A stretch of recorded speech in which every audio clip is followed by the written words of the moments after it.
Narudia tena, funga milele, utekaji haukubaliki. Narudia tena, funga kanisa mpaka Yesu arudi, utekaji haukubaliki. Walokole, kumbe mnachokiita ni ushindi, kumbe ni uzuzu. Hivi kweli kama kanisa la Gwajima hivyo ndo limefunguliwa? Hivi kweli hapo kanisa la Gwajima limeshinda? Ni ushindi. Wasishindane, hawezi kushindana na Mungu, na kanisa la Mungu. Hivyo Mungu ndo ameshinda. Hivyo kanisa ndo limeshinda hivyo. Yani kwamba malengo ya kulifungia yametimia. Mashetani alipolifunga kanisa, malengo yametimia. Nia imetimia. Muda uliolengwa kulifungia na kuja kulifungulia unaweza ukawa ndio huo. Njia za kulifungulia.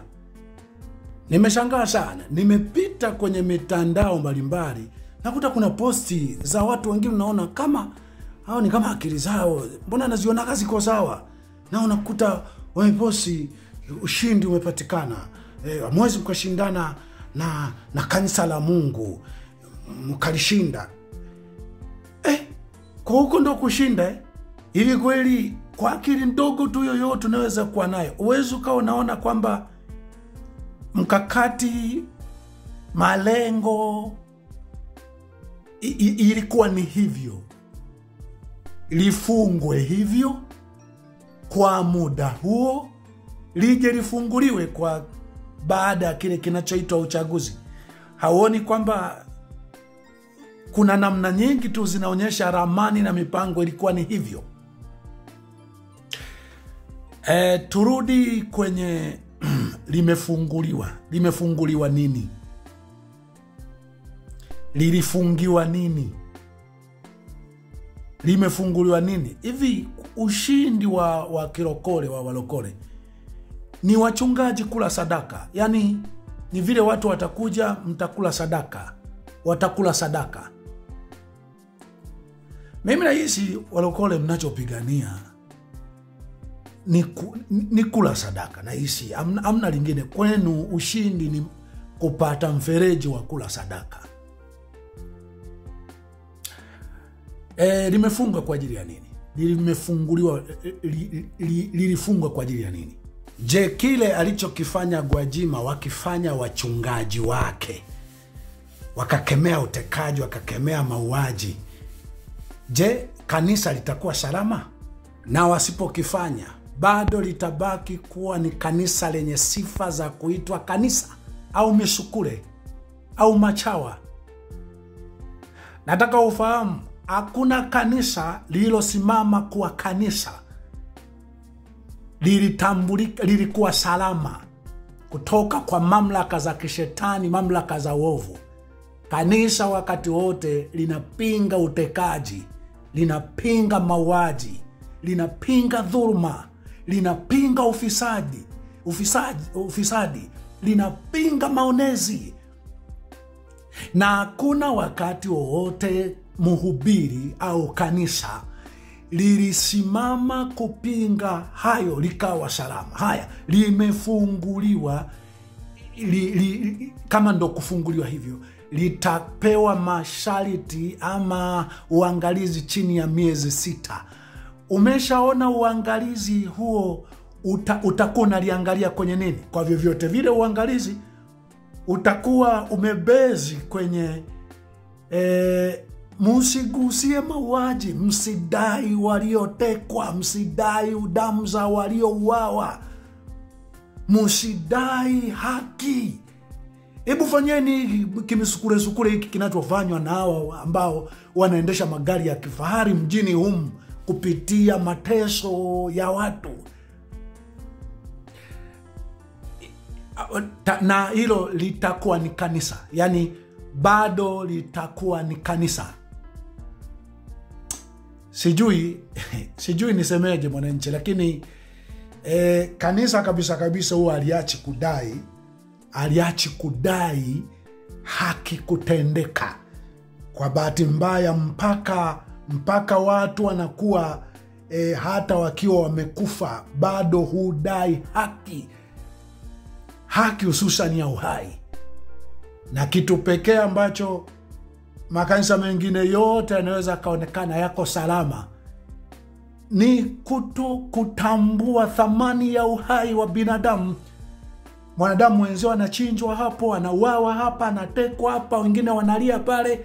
Wewe unasema Roho Mtakatifu anasema tutoe sadaka. Roho Mtakatifu anasema tunaenda kubarikiwa. Roho Mtakatifu anasema tuende mbinguni. Yaani ulikuja duniani kufanya nini? Kwamba ulikuja duniani kudhibiti vilio. Hiyo hujui. Sasa nikusomee maandiko, Mimi binafsi mimi sijui kama kanisa langu sijui lilifutwa, si lilifungwa, sijui lilifungiwa, mimi sijui. Na mimi niliwahi kusema, na nadhani ndio maana mimi kanisa langu haliwezi kuzungumzwa na yoyote. Kwa sababu mimi niliwahi kusema, kama mtakubali kulitambua kanisa kwamba mimi ni mchungaji, mimi ni mhubiri, tambueni kwamba kanisa kazi yake itakuwa kupinga maovu kwa sauti na kwa lugha ya kuwataki uovu wenyewe, kuzungumza uovu wenyewe ulivyo na madhara yake na aliyeufanya na waliofanyiwa wanavyoumia na kila ambacho waliofanyiwa wangetaka kitendeke, ili ikiwezekana uovu huo usifanyike tena na tena wakati mwingine baadaye. Mimi nilisemaga hivyo kwamba kama kuna kusajiliwa, sijui kutambuliwa kama mchungaji, kama kanisa, nije nisajiliwe, nije nitambuliwe hivyo. Inawezekana shariti langu haliwezekani, na ndio maana uwezo ukaona mtawala akigusia mbarikiwa, kanisa la mbarikiwa. Kwa sababu mimi kusajiliwa, sijui kutambuliwa, mbarikiwa, mbona tumekuacha unasali? Sijui kama mmeniacha, sijui, niongee tu, sijui.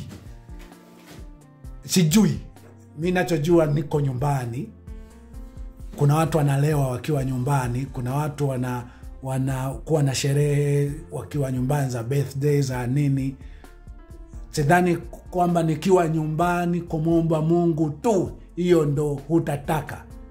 Mtu wa Mungu, kama hilo linakujia, we fanya tu unavyotaka, fanya, ni wakati wako. Fanya, ila najua tu jambo moja, nikifanya mkutano popote nakamatwa. Nikifanya mkutano popote nakamatwa. Kwa hiyo kwamba sijui unanitambua, si umenisajili, si umeniacha, isipokuwa siwezi kutoka nje na nyumbani nikahubiri mahali. Hayo mengi utajua wewe. Ila mimi kama kuna siku nitatambuliwa, itambuliwe ni mhubiri ambaye nitatumia kanisa kupinga mabaya na kufanya organization ya watu ambao wataupinga ubaya. Na itajulikana tu kabisa tunakusanyika kanisani ili kutengeneza watu wenye roho ya haki, wenye roho ya Mungu, wenye roho ya kupinga mabaya, ili wajue madhara ya mabaya, faida ya mema, ambayo wao mabaya hawatatenda, na watawazuia na wengine wasitende. Kwamba hiyo ndo kazi ya sheria. Sheria ni wewe usifanye mabaya, lakini pia mjulishe na mwingine asifanye mabaya ya aina hiyo. Sasa ikiwa mkusanyiko wa aina hiyo utakuwa haramu, utakuwa unachanganya dini na siasa, mimi kwangu sasa sijajua hili ambalo mnasema sui limefunguliwa kufanya nini, kula sadaka. Sijui wao, sijasikia tamko lao rasmi. Wakianza kimya kusali, hakuna dhambi yoyote, waendelee kusali. Ikiwa kuna maamuzi watafanya, kwa sababu inawezekana hata vyombo yao hawatayakuta salama. Inawezekana vitu vingi sana, na watakuwa na madhara ya wakati mwingi sana kulingana na hicho kitu. Wajua wakati mwingine sisi ilikuwa ni sawa tu kwamba kama ile kauli ya Askofu Gwajima kwamba funga kanisa milele. Ingine zizi unaona tu kama tu mimi sita nitaanza tu baadaye unaimba vya kiroho usemi mambo wazi juu ya ubaya uliopo. Afadhali nikaage tu polini na nyumbani bwana, afadhali. Kudai haki ya waliouawa, kudai haki ya walioteswa, kudai haki ya wanaoonewa ni jambo la daima kwa watu wa Mungu. Ndio ambalo lilifanya Yesu auawe, ndio lilofanya mitume wauawe. Yesu alikuwa anapinga, yenyi Mafarisayo muauao manabii, yenyi wakuu wa makuhani ambao mnaua wenye haki, watu wema, acheni uwaji, acheni maonezi, acheni kuwaonea wasio na uwezo, acheni kuwaonea maskini, acheni kuwaibia, kuwalaghai. Kuhubiri kulikuwa huko kukamfanya Yesu watu wamuone kwamba huyu ni kama ana huruma ya kweli juu ya uhubiri, na Mafarisayo wakasema kwamba huyu atajipatia watu wengi na sisi mamlaka yetu itaanguka. Ilikuwa ni hayo ambayo Yesu yalimpelekea kwenye shida. Mitume wakawa wanasema mmemuua mkuu wa uzima, mmemuua mtu ambaye hakuwa na hatia, nyie watu mmeua. Wakaanza kusema hapana, msiseme habari za kumuua yule mtu. Hubirini Injili. Kusema kuua ni kuchanganya dini na siasa. Acheni kusema kuua. Mnataka kuileta damu ya mtu yule mikoni mwetu. Akasema si ndio mlivyosema? Mkasema ni kazi nzuri, basi tuisifu hiyo kazi nzuri, tutawaua na nyie. Wakauawa kwa sababu ya kupinga maovu na mabaya waliotendewa watu wengine. Na mpaka katika kitabu cha Ufunuo sura 6 mstari wa 9, mpaka hawako hai bado wanadai haki ya kuuawa kwao na kuuawa kwa watu wengine.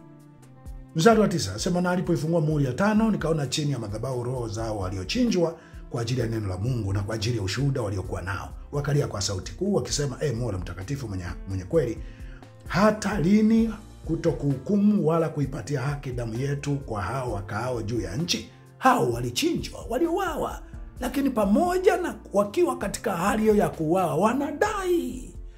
wanadai kwamba hata lini kuipatia haki damu yetu iliyomwagwa kwa hao waliotuua, kwa hao wanaoua watu.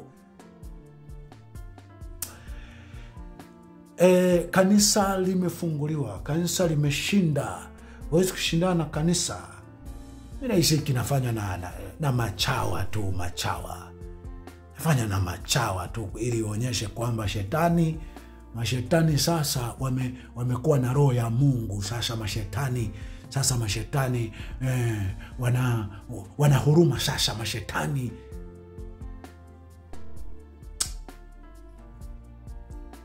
na walokole wapo wanaingia kwenye mtego huo, mazuzu wanaingia kwenye mtego huo, na wenyewe wanaanza kupigia kelele, Mungu ametenda, kanisa huwezi kushindana na kanisa. Hamjui mnakuwa mmetegwa tu, ili mwe mnachezewa akili zenu tu. Anyway, mimi sikatai kufunguliwa kwa kanisa na kuruhusiwa, lakini linafunguliwa, linaachwa kwenye uhuru wa kukemea mauaji, kudai waliotekwa, kudai waliouawa, kuzidai damu za waliouawa, kupinga mauaji. Litakuwa salama? Lilifunguliwa kwa ajili ya nini? Linafunguliwa nini? Kula sadaka? Kupiga mikerere ya kwamba Yesu na ujui Yesu ni kupinga mabaya? Linafunguliwa nini? Limeshinda nini? Lilifungwa kwa ajili ya nini? Kwa muda gani? Ili kipite nini? Kama tu psychological unaangalia.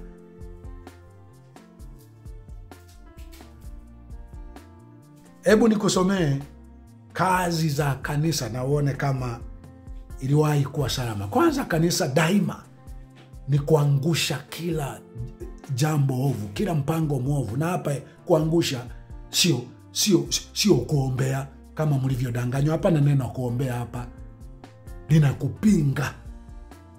Waya kusomea maandiko kadhaa hapa nimalize. Ni mengi kidogo, ni mengi. Katika Korinto wa 2 sura ya 10 mstari wa 4 hadi wa 6. Nasema maana silaha zetu Silaha za vita vyetu si za mwili, bali zina uwezo katika Mungu hata kuangusha ngome. Na kutahadharisha, hapa hakuna kuangusha katika maombi, kuangusha kwa kupinga. Na nitakusomea maandiko kadha wa kadha, utayaona yanayofafanua zaidi ili andiko. Hapana maombi hapa.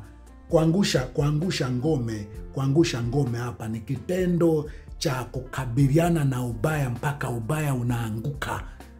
Ubaya unashindwa, wabaya wanaacha kufanya ubaya, wanaacha kufanya mabaya, wabaya wanaanguka.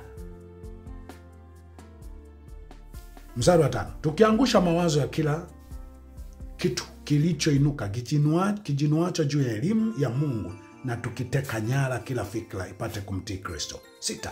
Tena tukiwa tayari kupatiliza maasi yote kutii kwenu kutakapotimia. Kupatiliza, kukomesha, kuzuia, kupinga. Na hapa siongelei tu kanisa kazi yake ni kukemea, hapo ambapo wachache ndio wanapoishia. Kanisa inatakiwa kukemea mambo, hapana, sio kukemea. Kukemea mpaka maovu yanaondoka kwenye jamii hiyo.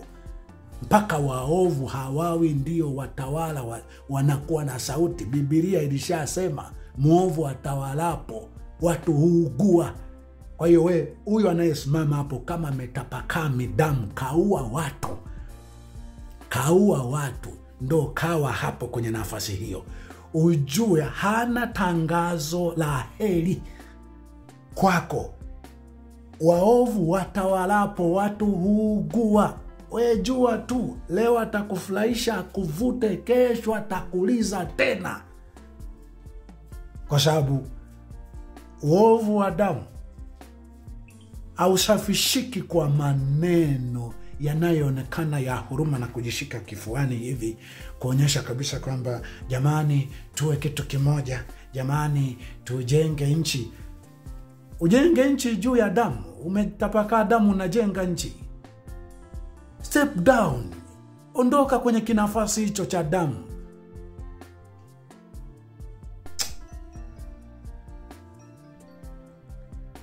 Ukole mizuzu kweli kweli. Ndo ushindi wa kirokole, ndo ushindi huo. Kanisa limeshinda, Mungu ameshinda, huwezi kushindana na kanisa. Yeremia sura ya kwanza, mstari wa ngapi? Mstari wa 10, 16 na 19. Andiko mengi kidogo hapa na kusomea. Imeandikwa hivi: angalia, nimekuweka leo juu ya mataifa na juu ya falme, ili kung'oa na kubomoa na kuharibu na kuangamiza, ili kujenga na kupanda. 16. Nami nitatamka hukumu zangu juu yao kupitia wewe kwa habari ya uovu wao wote, kwa kuwa wameniacha mimi, wakafukiza uvumba miungu mingine, wakaziabudu kazi ya mikono yao. Haya basi, wewe jifunge viuno, ukaondoke, ukawaambie maneno yote niliyokuamuru, usifadhaike kwa ajili yao, nisije nikakufadhaisha wewe mbele yao. Maana tazama, nimekufanya leo kuwa mji wenye boma na nguzo na chuma na kuta za shaba juu ya nchi yote, juu ya wafalme wa Yuda, juu ya wakuu wake na juu ya makuhani wake na juu ya watu wa nchi hii. Nao watapigana nawe, lakini hawatakushinda, maana mimi ni pamoja nawe, asema Bwana, ili nikuokoe. Sasa nataka ujue hiki ambacho waisema atapigana nao hawatamshinda. Alipata mkongoto wa aina gani? Kwanza fahamu, alikuwa ametumwa, ni kanisa. Hii ndio picha ya kanisa. Alitumwa kukabiliana na watu wa aina gani? Kukabili mambo gani? Hii ndio kanisa. Hawa ndo wahubiri walio misingi ya kanisa inavyotakiwa kuwa. Je, alipoambiwa watapigana naye hawatamshinda, lilikuwa jambo jepesi? Hawatamshinda, mambo yalikuwa mepesi kwa Yeremia, yalikuwa mepesi. Hebu ngoja kabla si ya kusomea kilichompata huyu ambaye watapigana naye hawatamshinda, nikusomee kazi nyingine ya kuangusha ngome ya kuwa mhubiri ilivyo, lakini baadaye namalizia sasa kusomea katika kuangusha hivyo yanayoweza kukupata ni nini na nini, ni gani na gani. Yeremia sura 20 mstari wa 7 wa 10, nianzie kwanza Yeremia ngapi? Yeremia sura ya 51 mstari wa 20 hadi wa 23. Sasa wewe ulungu langu na silaha zangu za vita, kwa wewe nitavunja mataifa, kwa wewe nitaharibu falme, na kwa wewe nitavunja farasi na yeye ampandaye, na kwa wewe nitalivunja gari la vita na yeye achukuliwaye ndani yake, na kwa wewe nitavunja mwanamume na mwanamke muovu, kwa wewe nitavunja mzee na mtoto muovu, na kwa wewe nitavunja kijana mwanamume na kijana mwanamke muovu, na kwa wewe nitavunja mchungaji na kundi lake waovu, na kwa wewe nitavunja mkulima na jozi lake la ng'ombe waovu, na kwa wewe nitavunja maliwali na maakida waovu, makapteni wa majeshi, makapteni wa polisi, majeshi kwa ujumla. Nitawavunja watakao kuwa waovu kwa wewe, kwa maneno yako wewe. Huko ndo kwa kanisa. Gwajima, kanisa la Ufufuo na Uzima wamefunguliwa nini? Watakuwa na sauti ya wazi kabisa ya kupinga maovu. Watakuwa na sauti ya wazi kabisa ya kupinga maovu. Kuvunja, kuangusha maakida, makapteni, majenerali waovu. Watakuwa na power hiyo. Watafanya hayo, wataachwa. Wasipofanya hayo, litakuwa kanisa au kikundi fulani tu cha matahira. Nafikiri kuna mpango wote mnaweza mkao mnaupanga kwa siri ukafanikiwa. Mimi ningependa kanisa lijulikane tu ajenda yao ni kupinga maovu, ni kuangusha uovu. Sio kukemea tu uovu. Kukemea, kusimama kidete mpaka uovu unaanguka, waovu wanaanguka.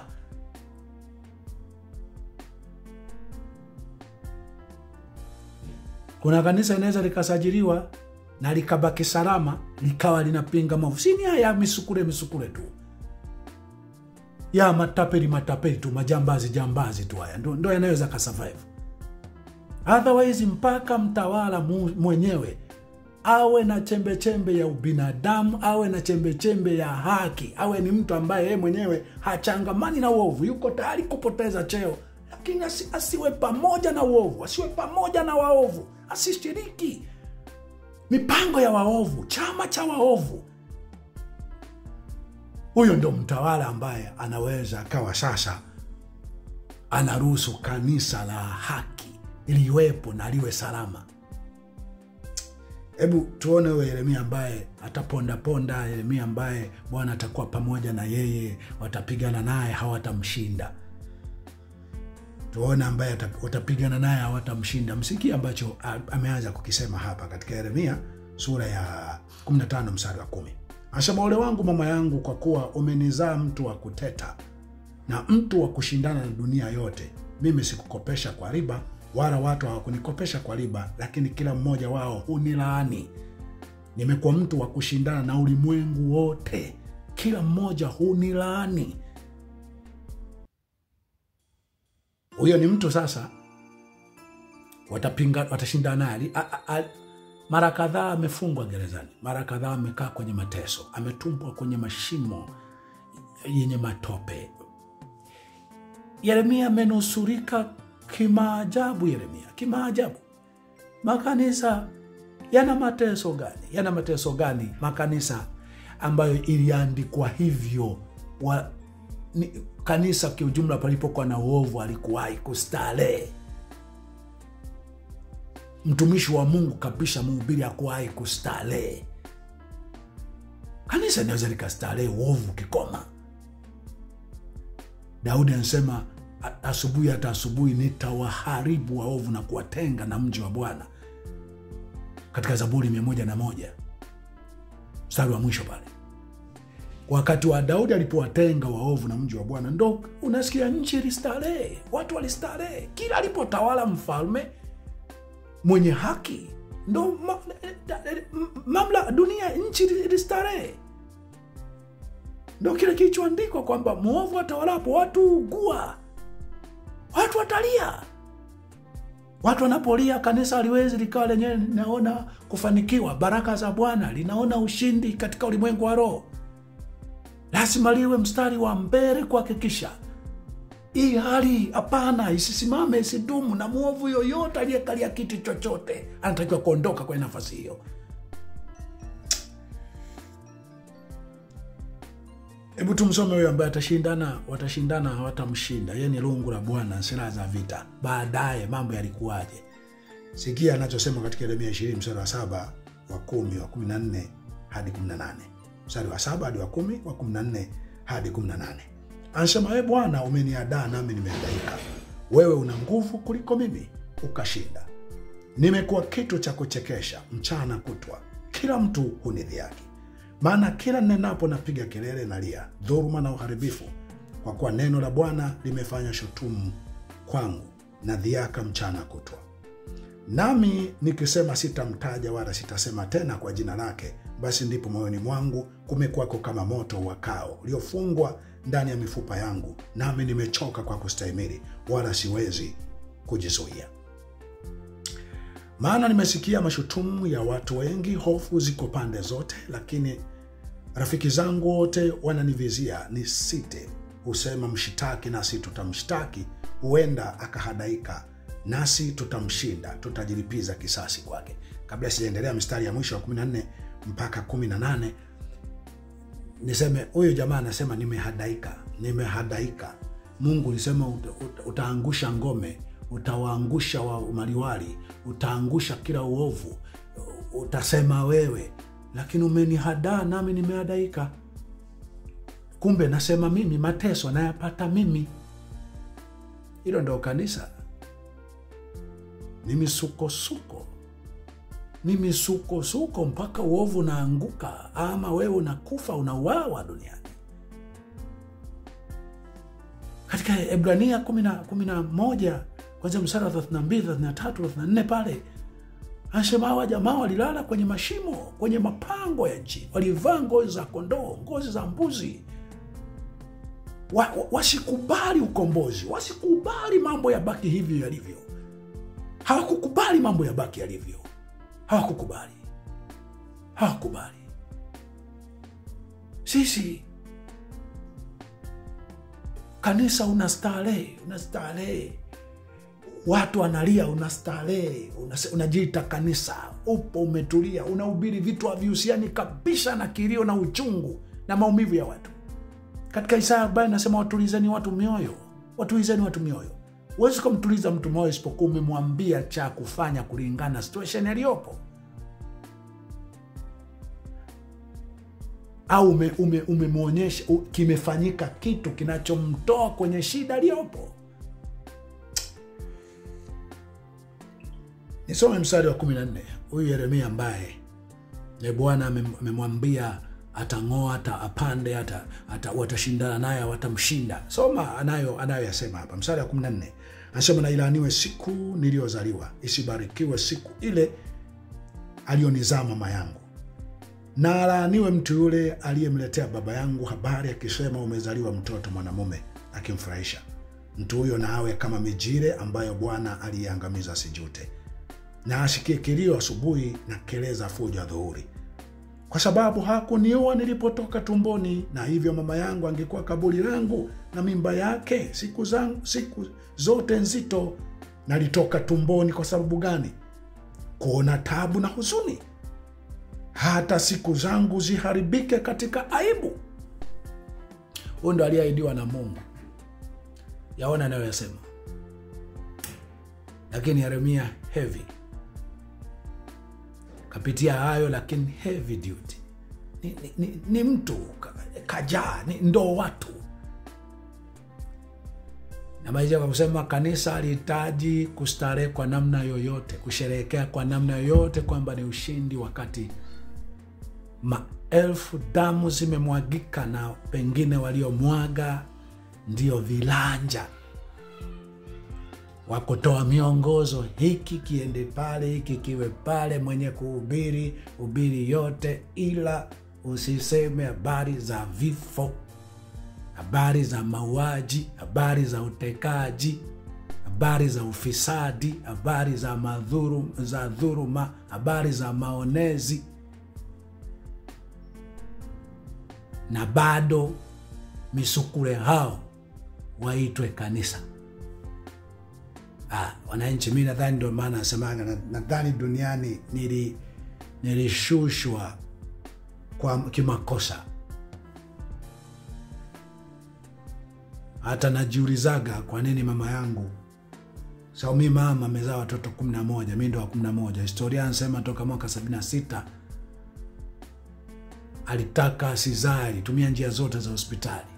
Akajikuta 76 amezaa mtoto, baadaye akajaribu njia za hospitali zikawa ni kama zimefanikiwa. Toka 76 akaja kuzaliwa mtoto mwingine wa kiume mwaka 81, wakampa jina Noah.